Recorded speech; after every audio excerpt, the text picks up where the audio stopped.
Thank you so much. So I want to start a little bit the same way as Morten did. I never graduated from university either. I'm still doing my master's.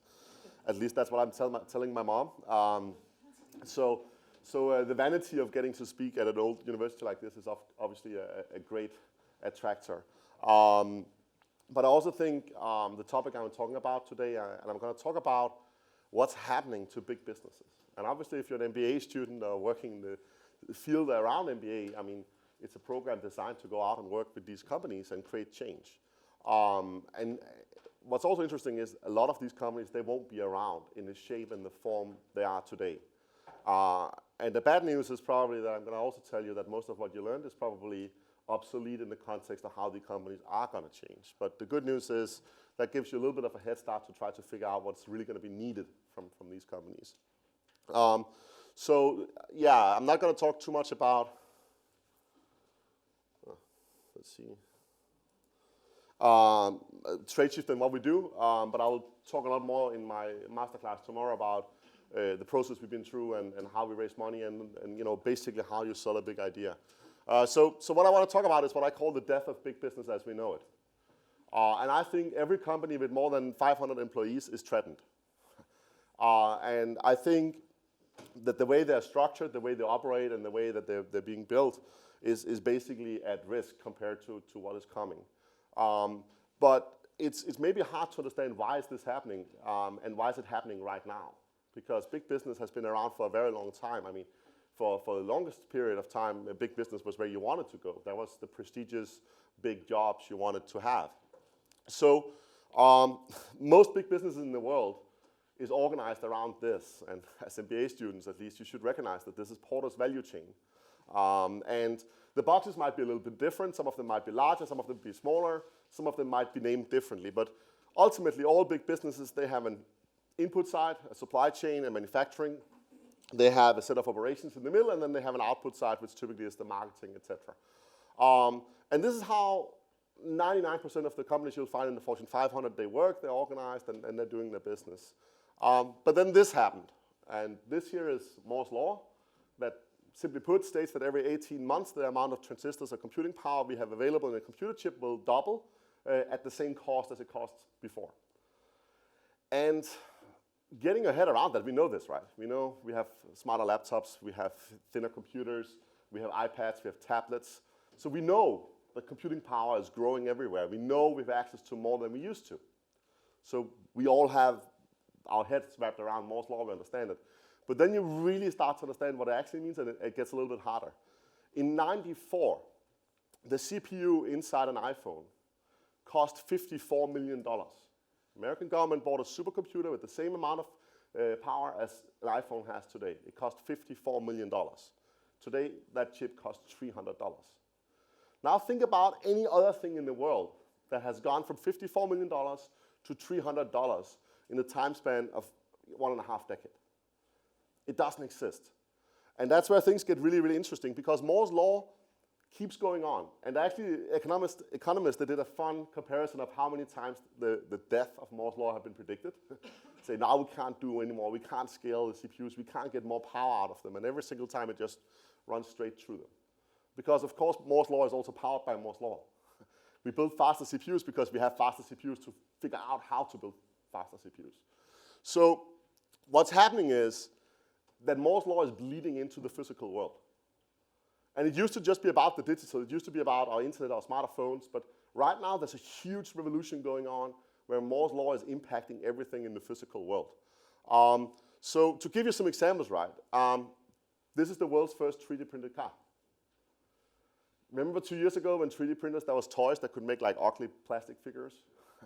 Now they're building cars.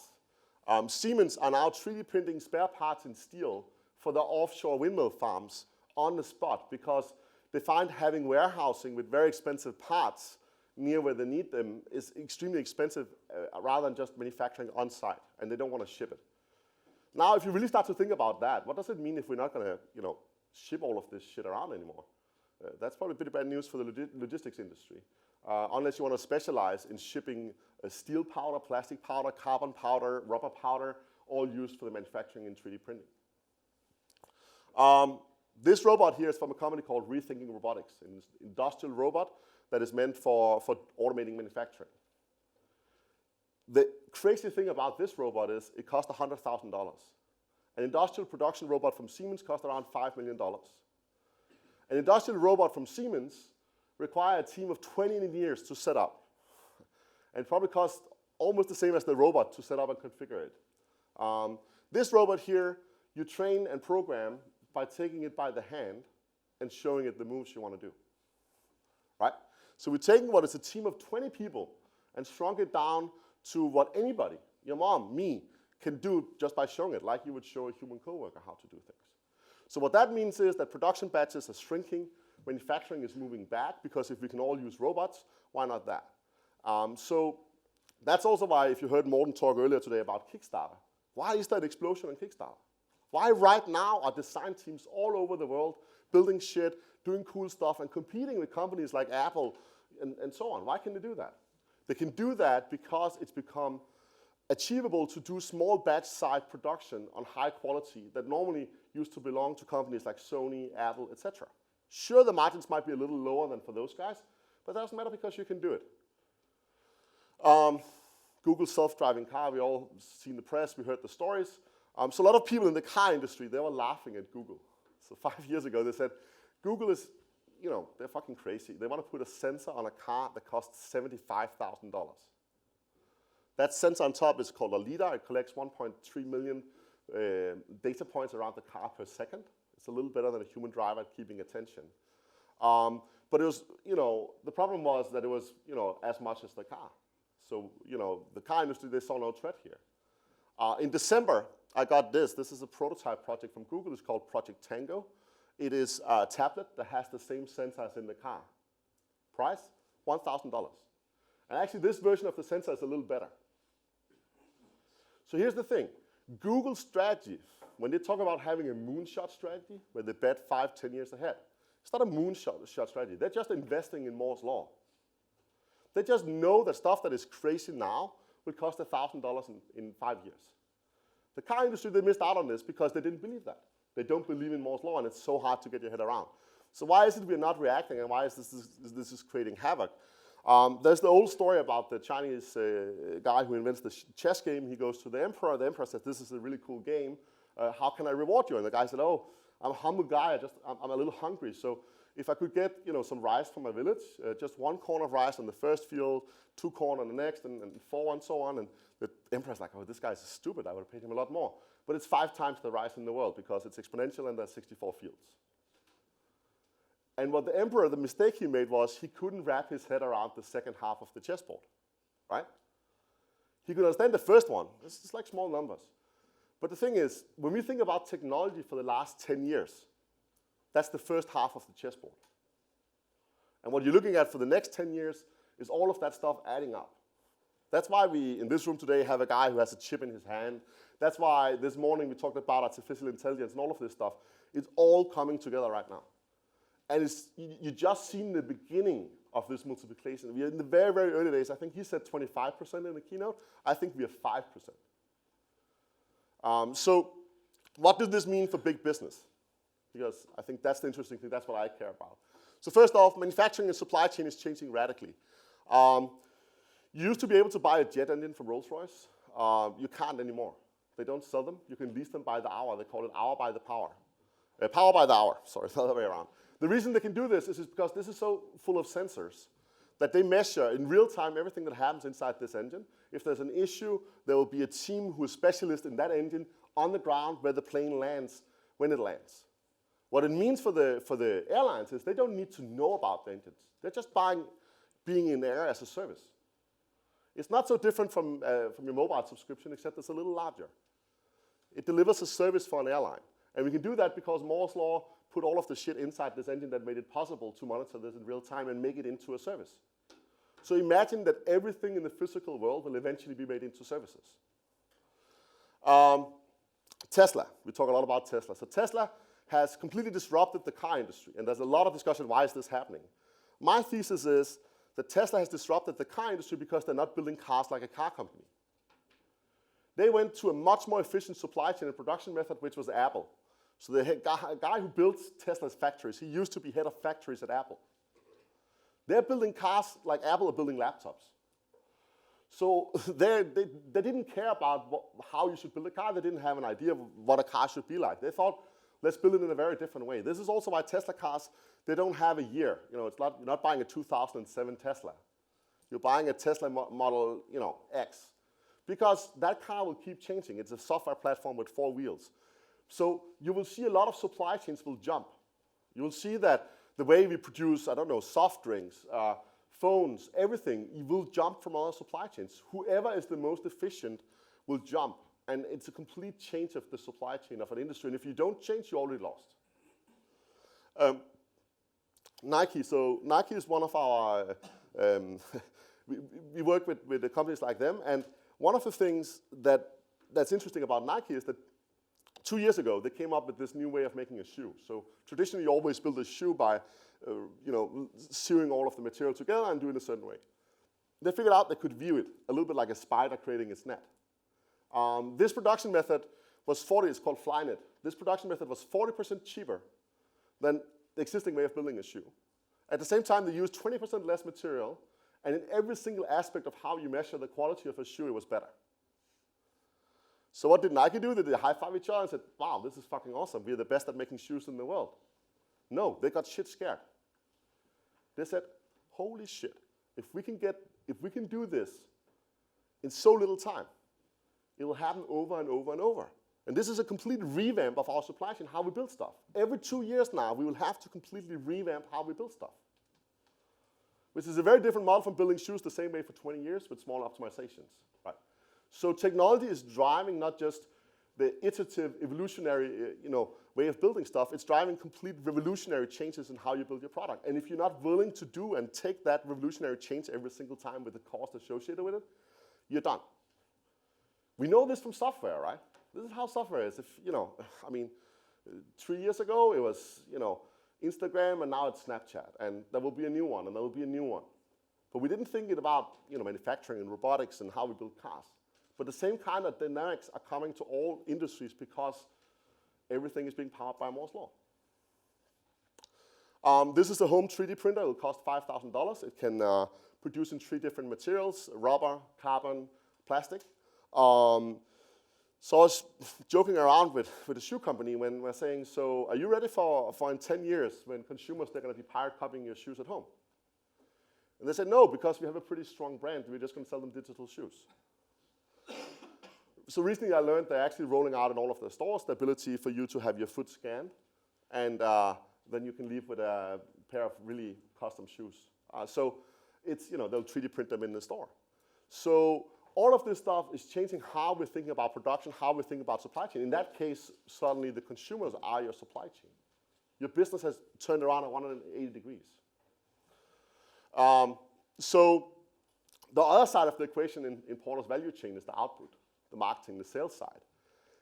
And what's interesting is that demand is no longer a function of marketing budget. We're seeing that a small team with a really brilliantly executed Kickstarter campaign can get as much attention as a huge conglomerate that's pumping out millions and millions of dollars, right? So Morten, he talked earlier about the power of platforms like Facebook. I can reach 1.5 billion consumers. So these platforms has completely changed the game, not just in business to consumer, but also in business to business, in how you can amplify, how you can drive demand.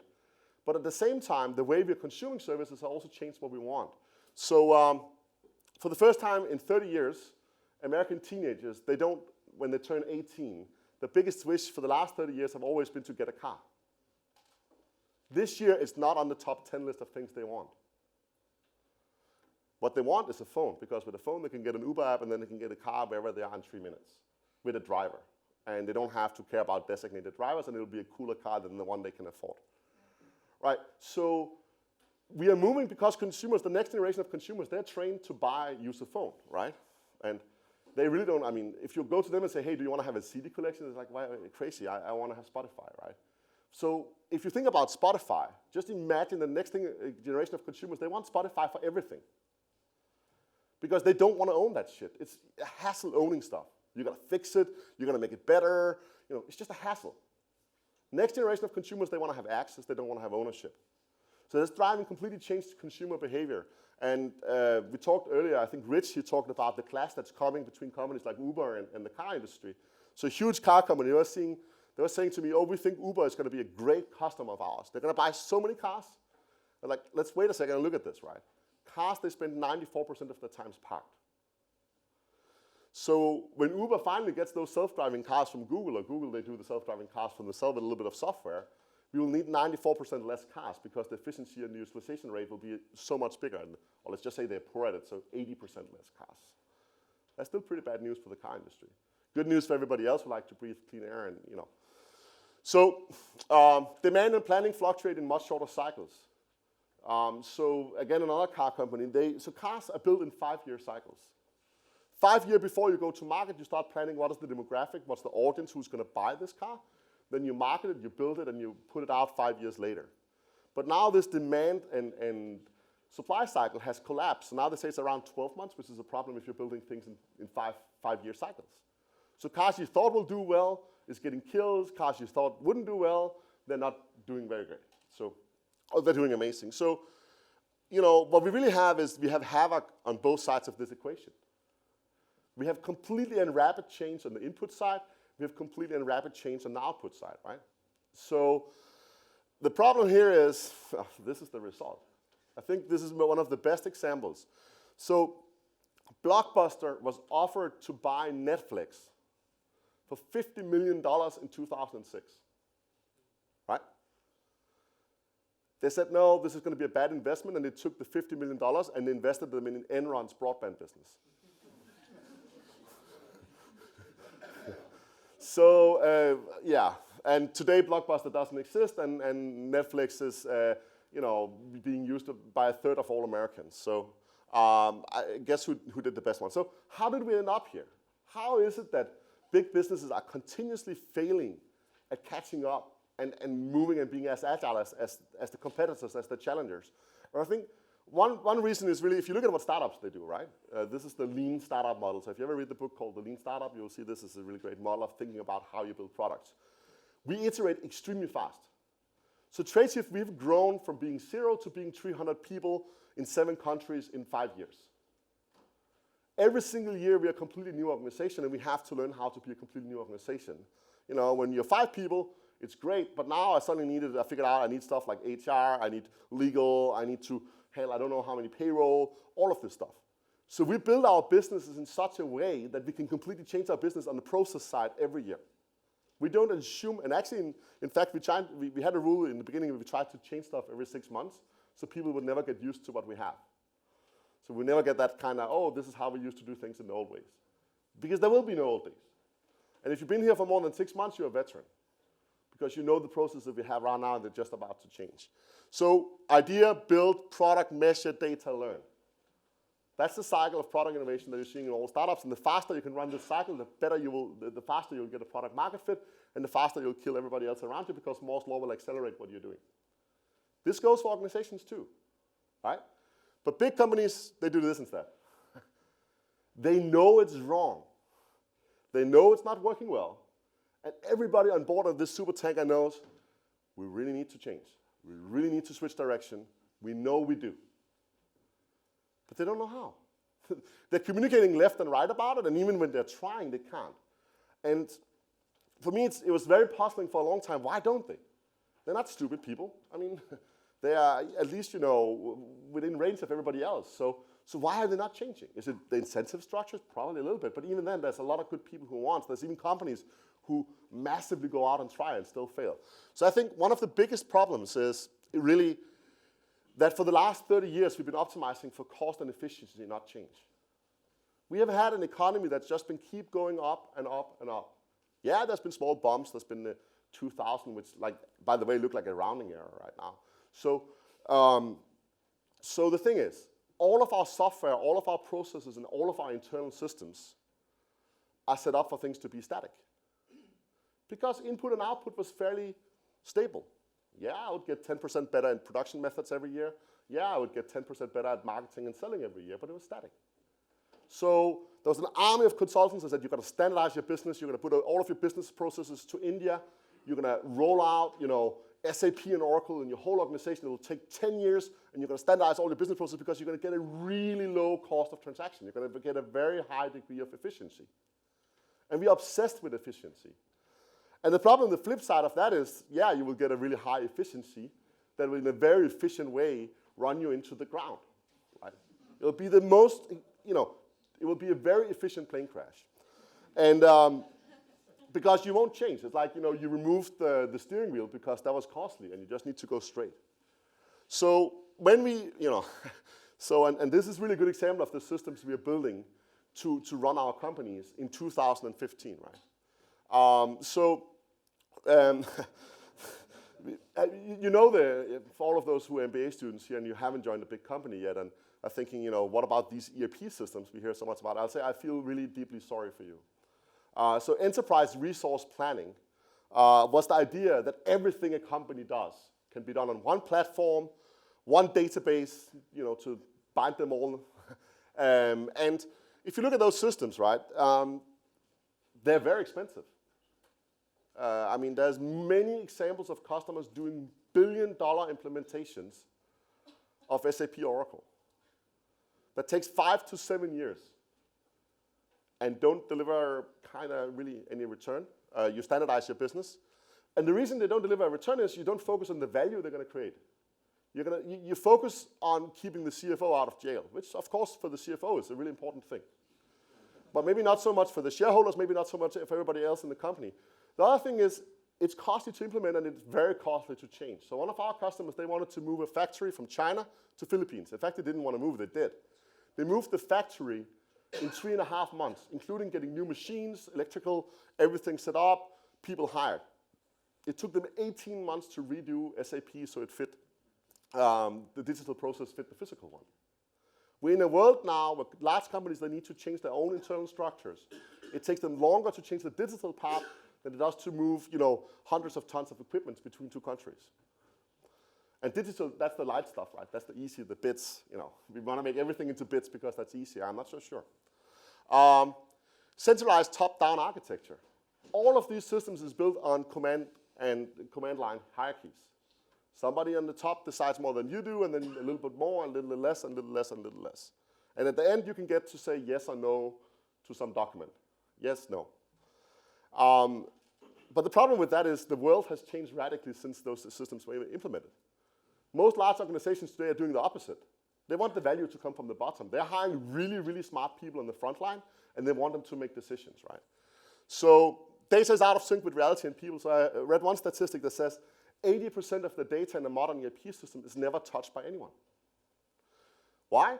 Because somebody just has that data sitting there being collected at enormous cost because somebody might want to touch it one day. So that when you finally use it, it hasn't been touched by anybody in 3 years, which means it will be wrong. Data and information are built by assembly lines. So the way we create information into these huge databases is basically an assembly line that's not very different for how Ford he organized his factories. It's just, I'll take this piece, I'll type in a little bit, okay, I'll take this, I'll look at it, I'll make a decision on it, and so on. So it's huge organizations, thousands and thousands of people not doing anything but producing data into systems that are never touched. And the last bit, which is probably the most problematic, is that in these systems, there was a focus on one company, not the value chain. The core assumption for most ERP, for most business software is, I'm one entity and I'm competing with everybody around me. God forbid that I connect, that I share data, that I treat them as part of my processes. They're outsiders and we're insiders and we're all fighting, right? But in reality, compete means to strive with. And the thing is, no company today is competing with the supply chain. The supply chain is their company. All of the people around you is as big a part of your company as yourself. But none of your tools, none of your software allow them to treat them as an equal partner of your business process. So you're sitting up in these huge value chains, and when you're trying to navigate, because you know the iceberg is coming, and you're just like, you're just turning and turning and turning, but that signal is then being communicated downstream through something that's extremely narrow, and your whole value chain, your whole supply chain behind you, they can't get the signal, they can't move. So now you're stuck, and you're going to go straight, or you're going to get a new job before you hit the iceberg. So essentially what most process management have been for the last 20 years is to pour wet concrete over your organization. And that is great if you want that organization to stay stable, right? And I have 1 minute now, and I'm really, really behind. So we have rapid change on both sides, and we have concrete in the middle, and that's how you have a disaster, right? But these companies are not just changing from business process. Inside these companies is also changing radically. So we have a new generation of millennials. They use smartphones, tablets as the basic computing devices. We put them in front of a desktop. They have no clue. We're used to consuming apps, so we just activate an application on a smartphone. It doesn't take you 9 months to add a new app on your iPhone, and you don't have to have permission from an IT department. It just works. Millennials have talked about social media is dominating our lives. Mobile has already inverted how we use. So if you want to communicate with your suppliers in China, you better make sure that all of your software and all of your processes are mobile enabled, because 97% of the companies out there, they have a smartphone, and 63% have a laptop or PC. So you're going to have a huge information flow problem if you're not built for that as default. So there's a new generation of companies challenging this old structure, these old ways. We are one of them, Workday, Salesforce, etc. And really, the biggest change that's happening right now is that, just as you've seen in the consumer space, is that we are making things that used to be standalone applications into networks. Nobody today would dream about building an application for sharing photos with your friend from scratch, would you? Right? You would plug into a network, Facebook, Twitter, etc. The same thing is happening on the business side. Why on earth do you want to build all of this stuff from scratch? LinkedIn is probably a really good example, one of the first. But I think exactly the same thing as we saw on the consumer side will happen on the enterprise side of the equation. And obviously, software will be beautiful, it'll be nice to use, it'll look like something you actually want to touch and not run screaming away from or cry when you get set in front of an enterprise software screen. So this is what we do. This is some of our customers. And really what we've been able at driving is, once you build networks and once you think in value chains, growth comes organically for those around you. So a really good example is we got Kuehne + Nagel, which is the world's second largest freight forwarder, as one of our first customers, pure luck. And then DHL, they came and said 30% of our suppliers overlap with Kuehne + Nagel. It would be stupid for us not to go on the same network. Guess what? Now we have Kuehne + Nagel and DHL. The rest of the logistics industry is coming, and today we have 5 of the 10 largest logistics companies in the world onboarding all of their supply chain, hundreds of thousands of suppliers, who in turn will do the same to their suppliers. And this is driving the numbers. So at the end, what should you really do if you're stuck in such a situation? If you are with one of these companies, or if you want to sound like really smart MBAs when you get out there and work for the first time. So be ready to be a new business every 5 years, and I think that's gone down, so let's say 2 years. If you can't completely change how you build stuff every 2 years, if you can't completely change how you work as a business every 2 years, you're fucked. Invest in capability to change. Cost of change is going to be a much more important KPI for the future of business than cost of transaction. Efficiency, we are there. We don't want to get more efficient. It doesn't really matter if we get 5% more efficient. Right? These companies, they're losing billions on not being able to change, and they're saving pennies on shaving off cost of transactions. Consolidate your buying power. If you are a large company, you have some unique advantages. One of them is probably you're really large. So buy stuff and buy innovation as fast as you possibly can. Be as desperate as Marissa Mayer running Yahoo, okay? That's how fast you're going to buy stuff, because the stuff you have in the organization you have, you're going to buy yourself a whole new organization, because it's the DNA you need to change. And this, iterate, fast. At Nike, they're now releasing new processes every week. Not product innovation, but new processes, how they work. Before, they did every 7 years with an upgrade of SAP. So that's all. Thank you. I'm Christian.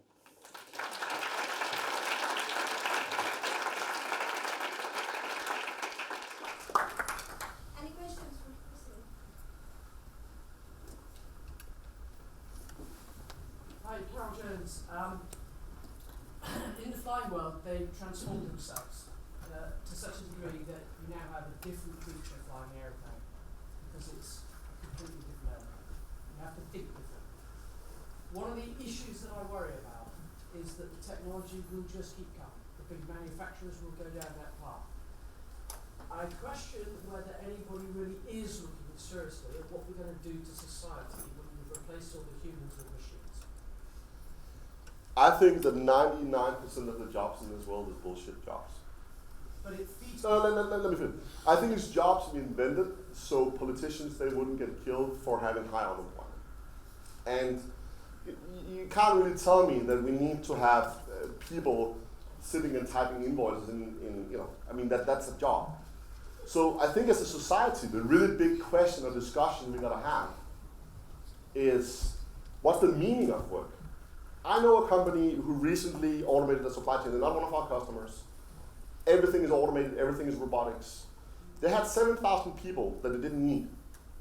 And so I said, oh, so that's for cost savings. It's like, no, it has nothing to do with cost savings. It's because we're now much faster and much more precise.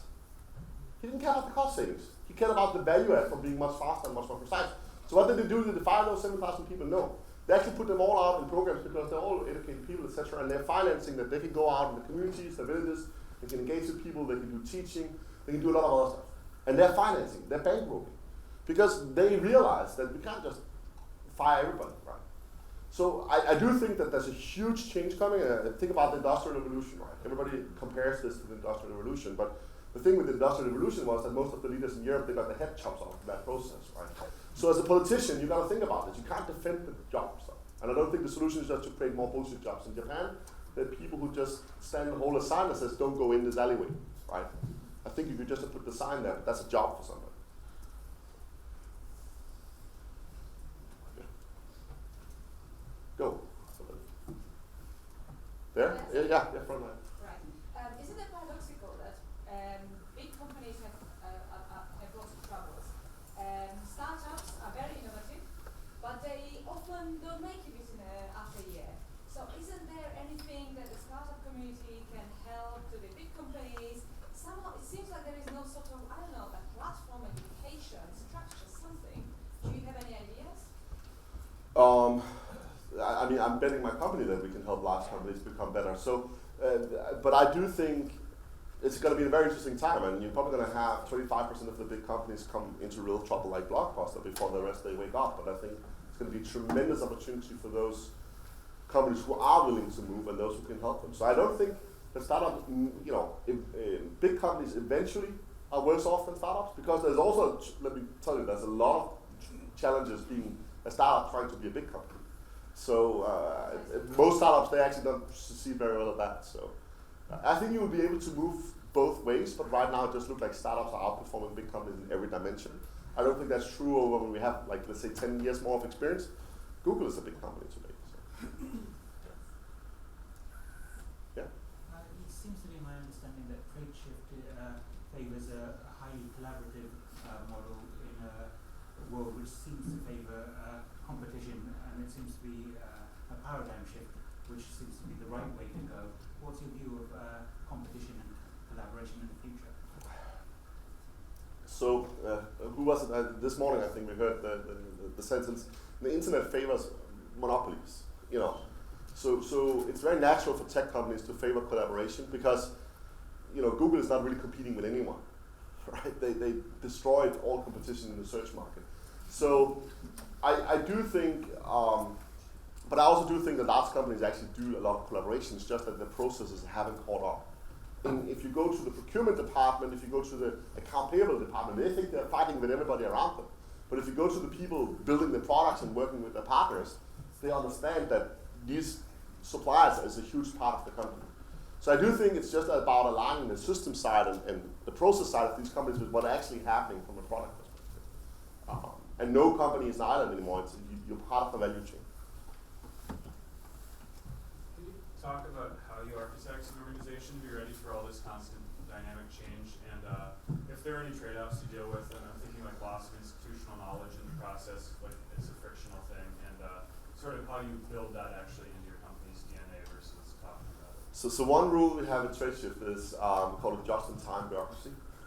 So we wait for something to fail before we invent a process to solve it.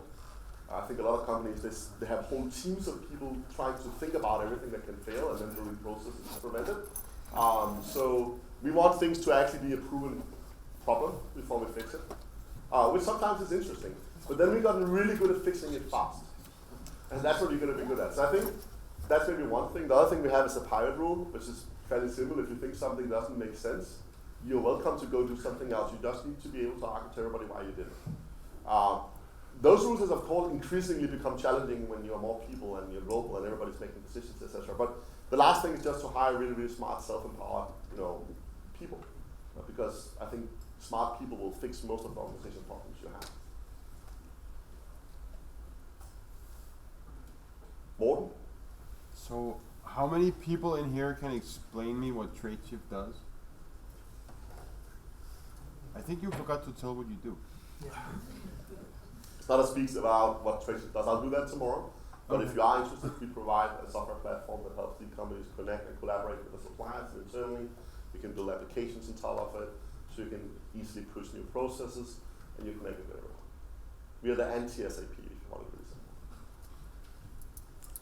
Yeah, Niels? So, I myself have been, as a consultant, part of one of the big automotive industries, companies, trying to change their culture. And their culture change program is a 7-year long thing. And I don't think that, doing what they're trying to do, which I'm obviously not doing anymore, because I think they do a 7-year long culture change program. But do you see technology as something to empower such processes? Because I can't see how Tradeshift is really such a technology. But do you think that there are tools, or are there technology tools that could make such a thing much shorter? So I'm Scandinavian, the founding team of Tradeshift is from Denmark, and we believe in transparent organization, bottom-up empowerment of the individual employee, all of these things. So we build software that believe in that. We build software that don't make the individual into a machine saying yes and no to decisions put in front of them, but rather try to collaborate and build stuff. And some of the decisions we put into how we do that is, you can decide yourself who you want to approve something. So you can just say, oh, this is the person I want to work with, because it changes so quickly. And the thing is, we actually just trust people, and then we can always audit.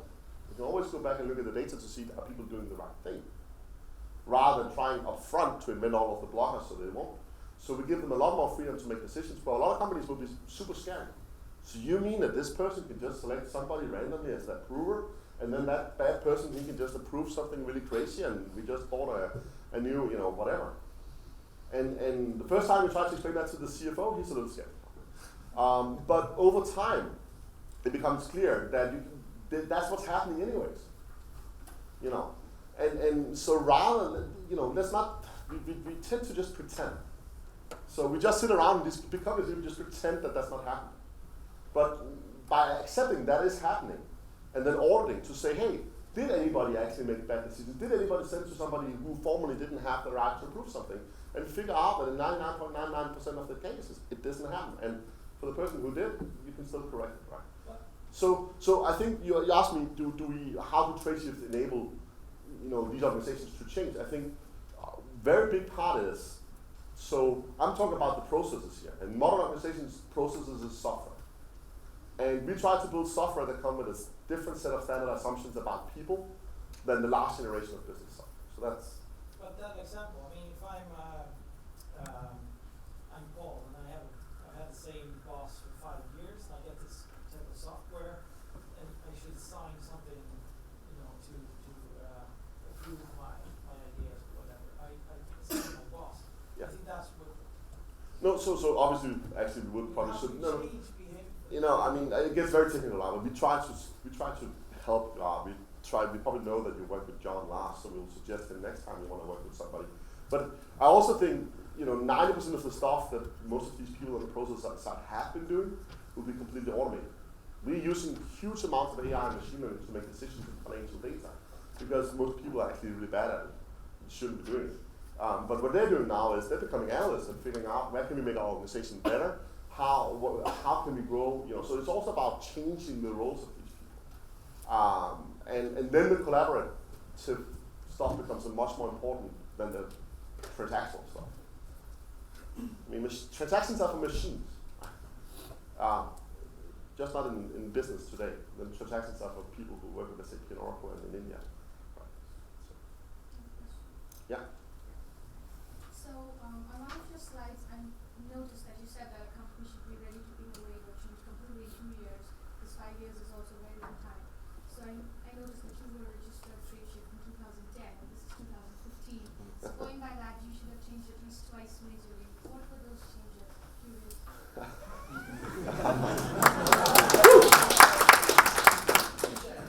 first really, really bad idea that we had for Tradeshift, that I think Morten kind of still want to do, was we would only sell Tradeshift to governments. That's easy, right? There's only 150 governments, and then we would get all of the companies in those countries to do it. It's a really bad idea. Before you sold to one company, you're certainly out of cash, one government. So we abandoned that within the first 3 months, and then moved on to the next thing, and moved on to the next thing. So I think as a startup, you learn to more or less change your business so many times. If you asked us what we did 3 years ago, we would say, we're doing electronic invoicing. Today we say we're doing collaboration between companies. So that's of course on our product side, but that's also affected how our organization is organized. 2.5 years ago, we were headquartered in Denmark. We had a huge team in London, and we had a very tiny office in the US. But we decided US was the most important market for us, and we moved 80% of the management team from Copenhagen to the US because we knew that most companies, they failed at moving into the American market. So, and that's of course a huge cost organizationally. It's probably, if you just look at it from a money perspective, not the wisest decision. But from an organizational decision, it clearly made sense. Another thing we do is that every 3 months, we reset our product teams. So everybody working on certain teams, we shuffle.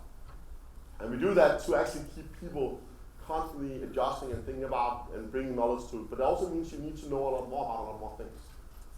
So we are doing some things. We're not perfect by far, and we're probably also settling in and becoming old men, right? But anyway. One last question. Yes, I was wondering, have you got a view on cryptocurrency and blockchain? And what transaction? We look at it, we think it's an extremely interesting area. I personally believe that blockchain technology will disrupt all services needing a third-party trust. And just going back to the session this morning from the VC, he talked about quantum computing eliminating the need for third-party trust, and I was thinking, you don't need quantum computing for that because you already have the blockchain, and the mathematical model is really enough. So the stock markets, real estate, contracts is all going to be massively disrupted by blockchain. So obviously it's very interesting to us because that's a lot of the data that we're interacting with. But I also think there's probably still a few years before it really settles down.